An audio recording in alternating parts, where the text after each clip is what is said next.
Maurício, boa noite. Primeira pergunta de Sérgio Loredo, equipe Futebol Total. O que falar do resultado da forma que aconteceu?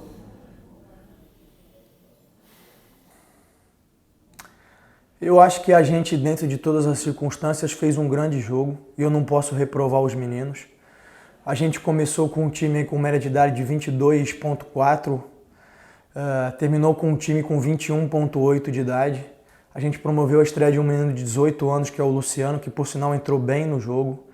Então, eu acho que a gente lutou, a gente se dedicou. Eu acho que pelo volume do que o Ceará gerou, principalmente no segundo tempo, eu nem vejo o resultado como injusto, embora eu discorde de algumas coisas que aconteceram durante o jogo, especialmente no final. Mas eu acho, como eu disse anteriormente, eu não posso reprovar em nada os jogadores, porque eles lutaram, se dedicaram, enfrentaram as dificuldades e as adversidades, e a gente tentou ao máximo buscar a vitória. Em 2 lances em que a bola desviou, infelizmente ela acabou entrando e a gente sai com um empate. Ainda do Sérgio Loredo. O que você foi falar com o árbitro após o jogo? Você entendeu justo os 8 minutos de acréscimo? Não entendi, porque eu ouvi o quarto árbitro falando que ia dar 7, eu ouvi o assistente dizendo que ia dar 7. No meu entendimento, e foi o último lance em que a bola ficou parada, que foi quando o Cleiton estava no chão. Eles deveriam ter dado 7 minutos. Assim como eu acho que quando o Gabriel Novaes arranca com a bola, o jogador do Ceará tenta acertar ele sem bola para matar o lance. Por mais que ele tenha dado vantagem, depois ele teria que parar o jogo para dar o cartão, o amarelo ou o vermelho. E ele não fez isso. Mas enfim, não estou dizendo que isso é justificativa para o resultado, mas eu acho que foram decisões ruins. Outra coisa que me preocupa é que a gente esteve perdendo poucas vezes nesse campeonato, mas em nenhum momento a gente teve 8 minutos de acréscimo. E aí quando a gente vai jogar contra o Corinthians é 8 minutos, contra o Ceará é 8 minutos. Quando a gente jogou aqui em Fortaleza contra o Fortaleza, nós estávamos perdendo de 1-0, não nos foi dado 8 minutos. Então eu não entendo os critérios. Eu acho que se o jogo foi parado em alguns momentos, houve as trocas de substituição, no máximo 5, 6 estava mais do que de bom tamanho. Não entendi o critério e não concordo com ele. Maurício, agora o Eberson da 102. Barbieri, mesmo com tantos desfalques, o Braga apresentou um bom futebol. Qual a sua avaliação da partida e se o entendimento do elenco do Braga ao modelo do jogo facilita a busca dos resultados?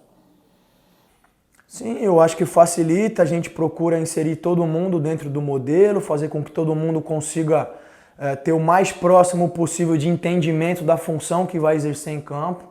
Apesar de que hoje foi necessário a gente fazer algumas improvisações, precisei colocar o Everson numa posição um pouco mais adiantada, que não é a função dele de lateral, o Cristiano a mesma coisa pela direita. Precisei colocar o Gabriel um pouquinho mais por dentro junto com o Alejandro.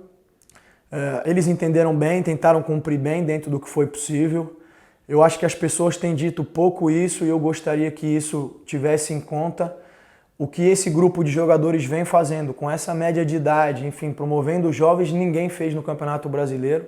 Talvez eu só me lembre dos meninos da Vila, mas vejam bem, a gente está falando do nível dos jogadores dos meninos da Vila. Eu não me lembro de outra equipe com um plantel tão jovem que consiga competir, que consiga, enfim, fazer frente aos adversários, seja qual for a circunstância. Então eu só posso dar o parabéns pela entrega e pelo rendimento dos jogadores. O resultado deixou todos nós frustrados, é verdade, mas o caminho é esse. O caminho é competir, é lutar, é se entregar, é vestir e honrar o escudo do clube como eles têm feito. O Diego, também da 102, pergunta: queria que você comentasse sobre a escalação de Hurtado, que recém chegou da seleção venezuelana, ao invés do Gabriel Novaes e do Alejandro. Quais foram os fatores levados em consideração para a escolha entre os 11 iniciais? O Gabriel e o Alejandro não estão na melhor condição física e ritmo de jogo, tanto é que o Gabriel havia entrado na última partida e tinha sentido o ritmo. O Hurtado foi para a seleção num bom momento, antes dele fazer o gol contra o Corinthians. E existem uma série de critérios, os critérios são meus e eles sempre são muito bem pensados, muito bem planejados para que a equipe entre da melhor maneira possível, para que a gente faça as melhores escolhas sempre. Fora o Arthur e Ítalo com Covid, você também pede por suspensão o Jadson e o Gabriel Novaes para a próxima partida. Em pouco tempo, o que você pretende trabalhar com o elenco para o duelo contra o Inter com todas essas ausências? Vamos trabalhar, vamos estudar o adversário, vamos ajustar da mesma maneira que a gente fez vir aqui para o Ceará. Voltando ainda na questão da arbitragem, a gente, além de ser prejudicado durante o jogo contra o Atlético Goianiense, não pôde contar com o Ramires por um erro da arbitragem. Mas, enfim, as coisas fazem parte do campeonato, a gente não tem o hábito de lamentar, eu só quero que fique registrado, não quero jogar nenhum resultado em função disso. Vamos olhar para frente, vamos trabalhar e procurar fazer o melhor jogo contra o Inter. Ainda na 102, o Eberson Barbieri, não sei se você teve acesso ao vídeo e ao áudio, mas essa semana o comentarista da Rádio Grenal, Luiz Carlos Resch, falou que você disse não ao Grêmio, não a uma proposta do time gaúcho, e fez até uma colocação com quem era Barbieri para dizer não ao Grêmio. Você recebeu a proposta do time gaúcho essa semana? E sobre a questão do seu nome ser vinculado a determinados clubes, como você tem lidado com isso? O que eu tenho a dizer é que esse cidadão é um péssimo profissional, porque eu não falei absolutamente com ninguém da equipe do Grêmio, não troquei nenhuma palavra, embora eu tenha pessoas conhecidas na comissão técnica lá. Não, volto a dizer, não troquei absolutamente nenhuma palavra, então o que esse cidadão veiculou é a mais absoluta mentira, e além disso ele fez julgamentos sobre a minha pessoa em cima de um fato que é completamente inverídico. Infelizmente, em todas as áreas existem os péssimos profissionais como esse cidadão. Eu gostaria que ele se retratasse, porque eu estou aqui reafirmando, não fui procurado por ninguém ligado ao Grêmio, não troquei nenhuma palavra com nenhuma pessoa vinculada a esse clube. Estou feliz, satisfeito e focado no Bragantino. O Tárcio, da 102, pergunta: nos 2 lances do gol do Ceará, a bola desviou no Fabrício Bruno. Foi azar ou faltou mais alguma coisa para a equipe conseguir segurar o resultado? Eu acho que o azar fez parte, claro, mas é claro que a gente poderia também ter feito coisas diferentes. Agora, volto a dizer, a gente estava numa circunstância difícil, os jogadores se entregaram, lutaram, talvez a gente pudesse ter tido um pouquinho, uma outra atitude, prender um pouquinho mais a bola, já que a gente tinha a bola ali faltando menos de 1 minuto para acabar o jogo, de repente tentar parar um lance numa bola longa deles, mas são coisas que acontecem. Volto a dizer, eu dei os parabéns aos jogadores pela entrega, pela luta e pela dedicação e mantenho a minha postura. Matheus Pereira, do Jornal Mais Bragança, pergunta: com a ausência do Arthur, o Elinho vem demonstrando que pode sim brigar pela vaga no time titular? Como você avalia o desempenho dele nas últimas partidas e a importância que ele vem tendo em meio a tantos desfalques? Estou muito satisfeito com o desempenho dele. A gente sempre teve em conta que o Elinho é um jogador importantíssimo para nós, já nos ajudou e foi decisivo em vários momentos. Teve uma oscilação de rendimento, isso junto com o crescimento de outros jogadores. Eu preciso sempre fazer a escolha sobre aquele que é o melhor para o momento para iniciar. Mas a gente continuou trabalhando o Elinho, desenvolvendo, e ele está colhendo os frutos de ter buscado esse espaço dele novamente. Precisou sair porque estava sentindo câimbras, mas é um jogador importantíssimo para nós, tem nos ajudado bastante. Rodrigo Seixas, do Correio de Atibaia: a ideia no segundo tempo, seguindo o que falou o Fabrício Bruno no intervalo, era tentar matar o jogo no contra-ataque? Não só isso, eu acho que a gente podia ter jogado um pouco mais, eles vieram na imposição. O Ceará talvez seja uma das equipes mais fortes, se não a mais forte fisicamente do campeonato, eu digo em termos de tamanho, de volume, de massa dos jogadores. A gente precisava ser rápido e aproveitar os espaços. Eu acho que a gente até criou algumas situações, mas volto a dizer, até pelo volume que o Ceará gerou no segundo tempo, eu nem acho que o resultado seja completamente injusto. Fico insatisfeito com as coisas que levaram para que esse resultado acontecesse dessa forma. Mário Gonçalves, do Correio de Atibaia: nessa semana o Bragantino joga contra o Internacional. Como você analisa esse próximo confronto diante da sequência de jogos fora? Confronto difícil, dificílimo. O Internacional vem num bom momento. Não tenho certeza, mas se não me engano perdeu o jogo de hoje para o Palmeiras, é isso? Então, apesar dessa derrota vir numa crescente muito grande, a gente sabe que é muito difícil enfrentar eles, especialmente lá no Sul. Mas vamos trabalhar, vamos estudar, vamos fazer as melhores escolhas para fazer um grande jogo. Paulo Felipe, do Mercado do Futebol: mais uma vez na competição, o Bragantino cedeu o empate no fim do jogo. Como você explica essa sequência de empates desta forma?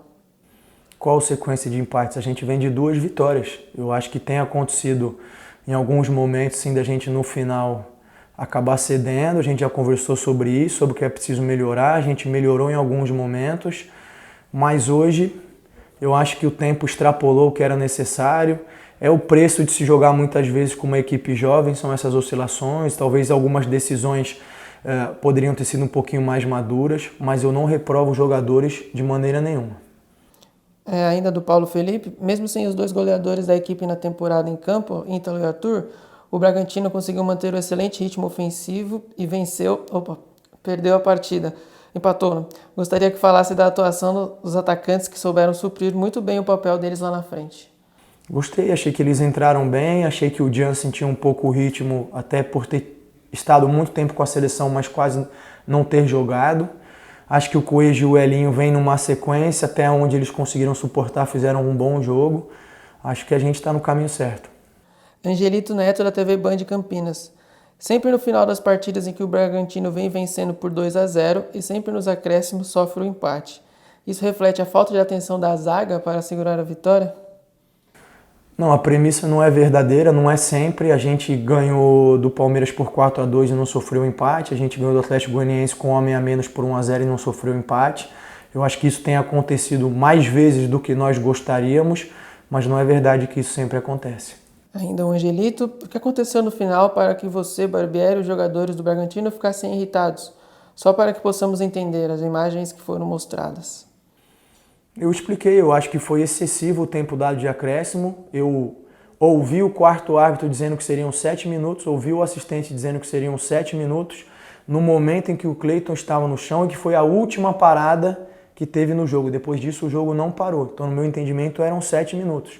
E volto a dizer, ele teria que ter parado o lance no tiro de meta do Christian para dar o cartão para o jogador do Ceará que acertou o Gabriel Novaes sem bola. Ele teria, era obrigação dele, mas não fez. A última, de Felipe Granado, Jornal Bragança em Pauta. Barbieri, com 2 casos de Covid em uma semana, isso gera um sinal de alerta na comissão técnica, para que os cuidados sejam redobrados, sobretudo com a proximidade da partida mais importante do ano, que é a final da Sul-Americana, e a necessidade de ter todos os atletas possíveis disponíveis para este período. Sim, eu acho que infelizmente tem acontecido com a gente, que sirva de lição para que todos nós como sociedade possamos entender que apesar das coisas estarem sendo flexibilizadas, a pandemia ainda não acabou.